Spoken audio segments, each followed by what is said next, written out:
दोस्तों, आज भारत और इंग्लैंड के बीच खेले गए दूसरे वनडे मैच में भारतीय टीम के hitman Rohit Sharma, run machine Virat Kohli और श्रेयस अय्यर ने मिलकर लक्ष्य का पीछा करते समय इंग्लैंड के गेंदबाजों के ऐसे परखच्चे उड़ाए कि पूरा इंग्लैंड देखता रह गया। तो आइए बिना देरी करे देखते हैं भारत और इंग्लैंड के बीच दूसरे वनडे मैच का पूरा रोमांच। तो दोस्तों, इस महामुकाबले की शुरुआत हुई उस टॉस के साथ जिस पर सबकी निगाहें टिकी थी। मैदान के बीचों बीच सिक्का हवा में उछाला गया और किस्मत ने इस बार इंग्लैंड के कप्तान जोस बटलर का साथ दिया। बटलर ने बिना किसी हिचकिचाहट के पहले बल्लेबाजी करने का वो साहसिक फैसला लिया जिसका मकसद सिर्फ एक था, टीम इंडिया के सामने एक ऐसा डरावना स्कोर खड़ा करना जिसके बोझ तले भारतीय टीम दबकर रह जाए। इंग्लैंड की तरफ से इस मिशन को अंजाम देने के लिए मैदान में उतरे उनके दो सबसे खूंखार और विस्फोटक ओपनर बल्लेबाज फिल सॉल्ट और बेन डकेट। दोनों बल्लेबाजों की आंखों में एक अलग ही आग थी और उन्हें अपनी टीम को एक तूफानी शुरुआत दिलाने का जिम्मा सौंपा गया था। और दोस्तों, हुआ भी बिल्कुल वैसा ही। मैच की शुरुआत से ही ऐसा लगा जैसे ये दोनों बल्लेबाज आज कसम खाकर आए हों कि वो किसी भी भारतीय गेंदबाज को बख्शने वाले नहीं हैं। पारी के पहले ही ओवर की आखिरी गेंद पर फिल सॉल्ट ने अपने इरादे साफ कर दिए और एक ऐसा करारा चौका जड़ा जिसने पूरे स्टेडियम में सन्नाटा खींच दिया। इसके बाद दूसरे ओवर में गेंद थामने आए भारत के युवा तेज गेंदबाज हर्षित राणा, लेकिन सॉल्ट के सिर पर तो खून सवार था। उन्होंने राणा की एक तेज रफ्तार गेंद को इतनी बेदर्दी से कट किया कि गेंद पलक झपकते ही बाउंड्री लाइन के पार चीरती हुई निकल गई। अपने साथी को इस तरह आग उगलते देख बेन डकेट के अंदर का शैतान भी जाग उठा। तीसरे ओवर में डकेट ने एक खौफनाक प्रहार किया और गेंद को स्क्वायर लेग की दिशा में इतनी ताकत से मारा कि फील्डर बस मूक दर्शक बनकर गेंद को चौके के लिए जाते हुए देखते रह गए। अंग्रेजों का ये खूनी खेल यही नहीं रुका। डकेट ने कवर्स की दिशा में एक और ऐसा क्लासिक और राजशाही कट शॉट लगाया जिसने भारतीय खेमे की पेशानी पर पसीने की बूंदें ला दी। 10 ओवर के पावर प्ले तक इंग्लैंड की टीम ने ऐसा खौफनाक रूप धारण कर लिया था कि भारतीय गेंदबाज पूरी तरह से बेबस नजर आ रहे थे। बिना कोई विकेट गंवाए इंग्लैंड ने स्कोर बोर्ड पर 70 रनों का एक मजबूत और डरावना बेस तैयार कर लिया था। भारतीय कप्तान लगातार अपने तरकश से नए नए तीर निकाल रहे थे, गेंदबाजी में बदलाव कर रहे थे, लेकिन डकेट और सॉल्ट की वो आंधी रुकने का नाम ही नहीं ले रही थी।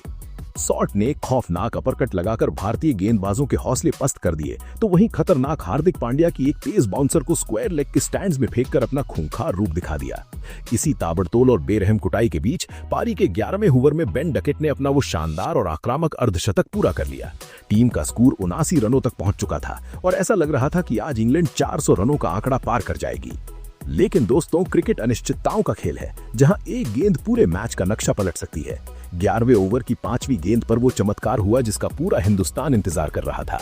मिस्ट्री स्पिनर वरुण चक्रवर्ती की एक घूमती हुई जादुई गेंद पर फिल सॉल्ट एक बहुत बड़ा और खौफनाक शॉट खेलने के लालच में आ गए, लेकिन गेंद ने उनके बल्ले का किनारा लिया और सीधा जाकर छिपकली की तरह फील्डिंग कर रहे सर रविंद्र जडेजा के हाथों में चिपक गई। 81 रनों के स्कोर पर इंग्लैंड को पहला और करारा झटका लगा। सॉल्ट 29 गेंदों का सामना करने के बाद 26 रन बनाकर सिर झुकाए पवेलियन लौट गए। इस विकेट ने भारतीय टीम में एक नई ऊर्जा का संचार कर दिया। बेन डकेट अभी भी एक छोर पर खतरनाक दिख रहे थे, लेकिन जडेजा के एक जाल में वो भी फंस गए। एक और बड़ा प्रहार करने के चक्कर में डकेट ने गेंद को हवा में टांग दिया और हार्दिक पांड्या ने एक शानदार कैच लपककर बेन डकेट की उस 56 गेंदों पर 65 रनों की खौफनाक पारी का अंत कर दिया। अब मैदान पर आए हैरी ब्रुक और इंग्लैंड के सबसे भरोसेमंद बल्लेबाज जो रूट। ब्रुक ने आते ही वरुण चक्रवर्ती की एक फ्लाइटेड गेंद को लॉन्ग ऑफ के ऊपर से एक ऐसे गगनचुंबी छक्के में तब्दील कर दिया कि गेंद सीधा दर्शकों के बीच जा गिरी।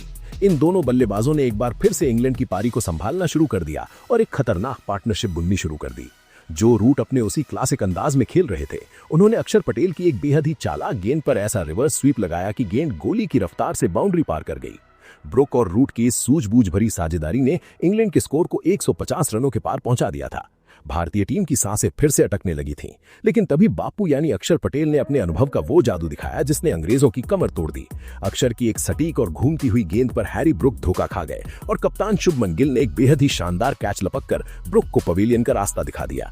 168 रनों के स्कोर पर इंग्लैंड ने अपना तीसरा बड़ा विकेट गंवा दिया। इसके बाद कप्तान जोस बटलर खुद मैदान पर उतरे। रूट और बटलर ने अपनी क्लास और अनुभव का पूरा इस्तेमाल करते हुए टीम को संकट से निकाला और एक बेहद ही अहम अर्धशतकीय साझेदारी पूरी की। रूट एक छोर पर चट्टान की तरह खड़े थे, लेकिन तभी 39वें ओवर की चौथी गेंद पर कुंफू पांड्या यानी हार्दिक पांड्या ने अपना वो खौफनाक बाउंसर वाला अस्त्र निकाला। बटलर उस गेंद को समझ नहीं पाए और उनका कैच भी कप्तान शुभमन गिल के सुरक्षित हाथों में समा गया। जोस बटलर 35 गेंदों पर 34 रनों की एक अहम पारी खेलकर आउट हुए। इंग्लैंड को लगातार झटके लग रहे थे और इसका असर जो रूट पर भी पड़ा। सर रविंद्र जडेजा की एक कातिलाना गेंद पर जो रूट बड़ा शॉट खेलने गए, लेकिन विराट कोहली ने चीते की फुर्ती से वो कैच लपक कर जो रूट की वो 72 गेंदों पर 69 रनों की जिद्दी पारी भी खत्म कर दी। इंग्लैंड का मिडिल ऑर्डर अब ताश के पत्तों की तरह बिखरने लगा था। खतरनाक जेमी ओवर्टन को भी जडेजा ने अपनी फिरकी में फंसाया और शुभमन गिल ने एक आसान सा कैच पकड़कर ओवर्टन को मात्र 10 गेंदों पर 6 रन के निजी स्कोर पर पवेलियन भेज दिया। लेकिन दोस्तों, अभी इंग्लैंड की पारी का अंत नहीं हुआ था, क्योंकि क्रीज पर अब वो दरिंदा खड़ा था जो अकेले दम पर मैच पलटने का मादा रखता है, लियम लिविंगस्टोन। लिविंगस्टोन ने भारतीय गेंदबाजों पर सीधा हमला बोल दिया। उन्होंने स्क्वायर लेग के ऊपर से एक ऐसा खौफनाक और लंबा छक्का जड़ा जिसे देखकर स्टेडियम में मौजूद दर्शक भी खौफ में आ गए। इंग्लैंड की टीम तेजी से 300 रनों के उस मनोवैज्ञानिक आंकड़े की तरफ बढ़ने लगी थी।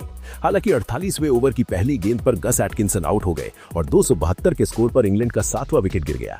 लेकिन इसके बाद आदिल राशिद आकर 48वें ओवर में लगातार 3 करारे चौके जड़कर सबको हैरत में डाल दिया। 49वें ओवर की पहली ही गेंद पर लिविंगस्टोन ने लॉन्ग ऑन के ऊपर से एक और डरावना छक्का जड़ा, लेकिन अंत के ओवरों में भारतीय फील्डर्स ने अपना वो रौद्र रूप दिखाया जिसने अंग्रेजों की रही सही उम्मीदों को भी दफना दिया। आदिल राशिद 5 गेंदों में 14 रन बनाकर रनआउट हुए और फिर 32 गेंदों पर 41 रनों की वो विस्फोटक पारी खेलने वाले लिविंगस्टोन भी रनआउट हो गए। इंग्लैंड की पूरी टीम 49.4 ओवरों में 304 रनों के स्कोर पर ढेर हो गई और टीम इंडिया को 305 रनों का एक ऐसा लक्ष्य मिला। 305 रनों के उस डरावने लक्ष्य का पीछा करने जब टीम इंडिया के 2 सबसे बड़े योद्धा हिटमैन रोहित शर्मा और प्रिंस शुभमन गिल मैदान की सीढ़ियां उतर रहे थे, तो पूरे स्टेडियम में एक अलग ही सन्नाटा और खौफ का माहौल था। लेकिन रोहित शर्मा के दिमाग में कुछ और ही चल रहा था। उन्हें इस लक्ष्य को धीरे धीरे नहीं बल्कि अंग्रेजों को कुचलकर हासिल करना था। पारी के दूसरे ही ओवर में जब गस एटकिंसन गेंदबाजी करने आए तो रोहित ने चौथी गेंद पर एक ऐसा खूंखार कट शॉट मारा कि गेंद बैकवर्ड पॉइंट के ऊपर से चीरती हुई 4 रनों के लिए चली गई। लेकिन हिटमैन का तूफान तो बस अभी शुरू ही हुआ था। अगली ही गेंद पर रोहित ने अपना वो खौफनाक अवतार दिखाया और मिड विकेट के स्टैंड्स में एक ऐसा गगनचुंबी छक्का जड़ा कि अंग्रेजों के पसीने छूट गए। एक ही ओवर में रोहित ने अपने इरादे साफ कर दिए थे।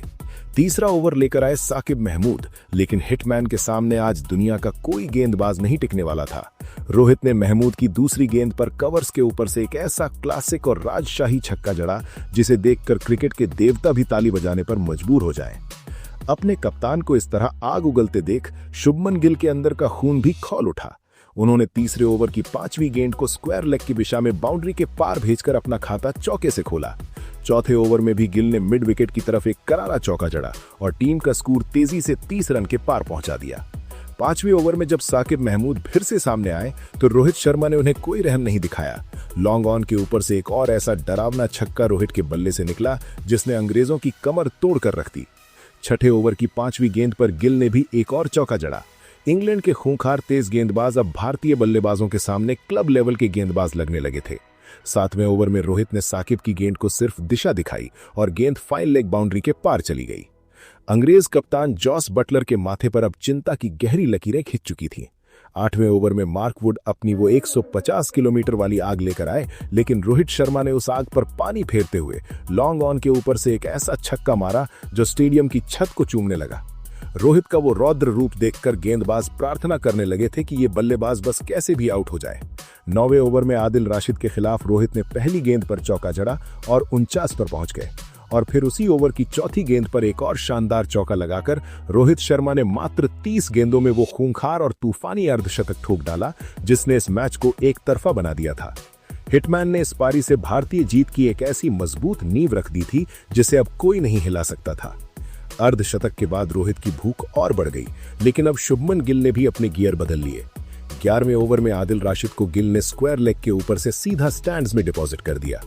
12वें ओवर में मार्क वुड की एक तेज बाउंसर को गिल ने डीप स्क्वायर लेग की दिशा में चौके में तब्दील कर दिया। रोहित ने भी बैकवर्ड पॉइंट की तरफ एक और चीरता हुआ चौका जड़ा। 13वें ओवर में ही भारतीय टीम 100 रनों के उस आंकड़े को पार कर चुकी थी। 14वें ओवर में मार्क वुड को गिल ने एक ऐसा थप्पड़ शॉट मारा कि गेंद पलक झपकते ही बाउंड्री पार कर गई। ओवर की आखिरी गेंद पर रोहित ने मिड ऑफ के ऊपर से एक और चौका जड़ा। इन दोनों के बीच 105 रनों की वो ऐतिहासिक और खौफनाक साझेदारी मात्र 84 गेंदों में पूरी हो चुकी थी। 15वें ओवर में आदिल राशिद को एक्स्ट्रा कवर के ऊपर से चौका जड़कर शुभमन गिल ने मात्र 45 गेंदों में अपना वो राजशाही अर्धशतक पूरा कर लिया।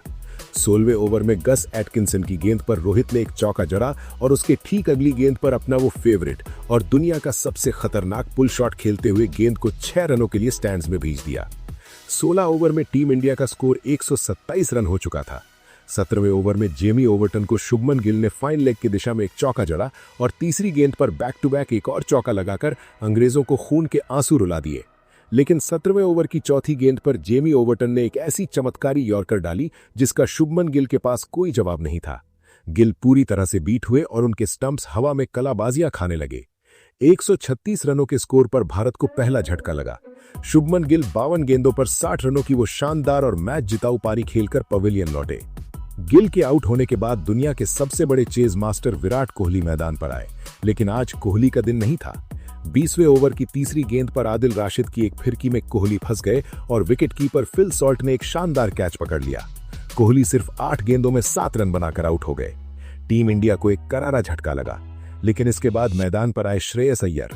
अय्यर ने आते ही 21वें ओवर में एक करारा चौका जड़ा। 22वें ओवर में फाइन लेग की दिशा में एक और चौका जड़कर अय्यर ने अपने इरादे साफ कर दिए। रोहित शर्मा तो जैसे रुकने का नाम ही नहीं ले रहे थे। 23वें ओवर में लॉन्ग ऑन के ऊपर से एक और छक्का रोहित के बल्ले से निकला और फिर वो ऐतिहासिक 26वां ओवर आया। आदिल राशिद की दूसरी गेंद पर रोहित शर्मा ने लॉन्ग ऑफ के ऊपर से एक ऐसा गगनचुंबी छक्का जड़ा और इसी के साथ अपना वो तूफानी, खूंखार और ऐतिहासिक शतक पूरा कर लिया। पूरे स्टेडियम ने खड़े होकर हिटमैन को सलाम किया। मात्र 76 गेंदों में रोहित शर्मा ने अंग्रेजों के घमंड को चकनाचूर करते हुए अपना शतक ठोक दिया था। शतक के बाद भी रोहित का कत्लेआम जारी रहा। उन्होंने राशिद को एक रिवर्स स्वीप पर चौका मारा, मार्क वुड को कट करके चौका जड़ा। श्रेयस अय्यर भी अब पूरे रौद्र रूप में आ चुके थे। 29वें ओवर में अय्यर ने एक ऐसा वन बाउंस चौका मारा और फिर बैकफुट से मिड विकेट की दिशा में एक और चौका जड़ा। उसी ओवर की आखिरी गेंद पर अय्यर ने बैकवर्ड स्क्वायर लेग के ऊपर से एक ऐसा खौफनाक छक्का जड़ा कि एक ही ओवर में 17 रन आ गए। लेकिन 30वें ओवर की चौथी गेंद पर वो हुआ जिसने पूरे हिंदुस्तान को मायूस कर दिया। लियम लिविंगस्टन की गेंद पर रोहित शर्मा एक और बड़ा प्रहार करने गए, लेकिन आदिल राशिद ने एक कमाल का कैच लपक लिया।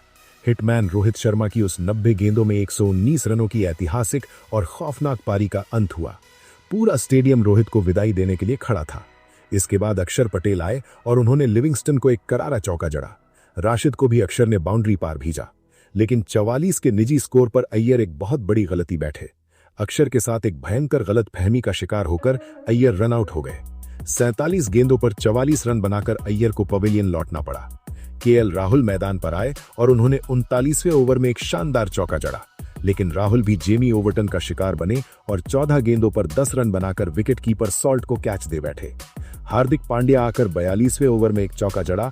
5वीं गेंद पर एक और चौका जड़ा, लेकिन ओवर की आखिरी गेंद पर वो भी अपना विकेट गंवा बैठे। हार्दिक 6 गेंदों पर 10 रन बनाकर आउट हो गए। अंत में मैच फंसता हुआ नजर आ रहा था, लेकिन अक्षर पटेल और रविंद्र जडेजा की उस अनुभवी जोड़ी ने टीम इंडिया की नैया पार लगाई। अक्षर ने 43वें ओवर में एक शानदार चौका जड़ा और फिर 45वें ओवर की तीसरी गेंद पर सर रविंद्र जडेजा के बल्ले से निकले एक राजशाही चौके के साथ टीम इंडिया ने इस महामुकाबले को 4 विकेट से जीतकर इतिहास के पन्नों में दर्ज कर लिया। अंग्रेजों का 305 रनों का गुरूर टीम इंडिया के शेरों ने 45.3 ओवरों में ही मिट्टी में मिला दिया।